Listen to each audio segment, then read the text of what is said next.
പീരുമേടിൽ പ്രചരണം നടത്തി ഇടുക്കി ലോക്സഭാ മണ്ഡലം UDF സ്ഥാനാർത്ഥി ഡീൻ കുര്യാക്കോസ്. ആരാധനാലയങ്ങൾ, വിദ്യാലയങ്ങൾ, ബാങ്കുകൾ, സ്വകാര്യ സ്ഥാപനങ്ങൾ എന്നിവിടങ്ങളിൽ നേരിട്ടിറങ്ങി അദ്ദേഹം വോട്ട് അഭ്യർത്ഥിച്ചു. വിവിധ പള്ളികളിലെ നോമ്പുതുറ ചടങ്ങുകളിൽ പങ്കെടുത്ത ശേഷമാണ് ഡീൻ കുര്യാക്കോസിന്റെ പീരുമേടിലെ പ്രചരണ പരിപാടി അവസാനിച്ചത്. അയ്യപ്പൻകോവിൽ പഞ്ചായത്തിൽ നിന്നുമാണ് പ്രചാരണ പരിപാടികൾക്ക് ഇടുക്കി ലോക്സഭാ മണ്ഡലം UDF സ്ഥാനാർത്ഥി ഡീൻ കുര്യാക്കോസ് തുടക്കമിട്ടത്. മേരിക്കുളം, മാട്ടുക്കട്ട, പരപ്പ് എന്നിവിടങ്ങളിൽ കടകൾ കയറിയും ആരാധനാലയങ്ങൾ സന്ദർശിച്ചുമാണ് UDF സ്ഥാനാർത്ഥി വോട്ട് അഭ്യർത്ഥിച്ചത്. വിദ്യാലയങ്ങൾ, ബാങ്കുകൾ, സ്വകാര്യ സ്ഥാപനങ്ങൾ എന്നിവ സന്ദർശിച്ച ഡീൻ കുര്യാക്കോസ് വ്യക്തികളെ നേരിൽ കണ്ടും വോട്ട് അഭ്യർത്ഥിച്ചു.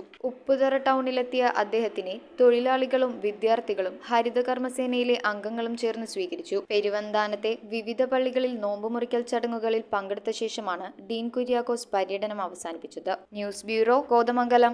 3.5 വർഷം മുൻപ് അവളുടെ ആഗ്രഹത്തിന് ഇതുപോലൊരു ലെറ്റർ ഞാൻ കൊടുത്തു. അന്ന് അവൾ എന്നെ നോക്കി ഒന്ന് സന്തോഷത്തോടെ ചിരിച്ചു. ഇപ്പോ അവളുടെ സ്വപ്നങ്ങളും എല്ലാം യാഥാർത്ഥ്യമാക്കി. സ്വപ്നങ്ങളെ യാഥാർത്ഥ്യമാക്കി MBITS എഞ്ചിനീയറിംഗ് കോളേജ്, കോതമംഗലം.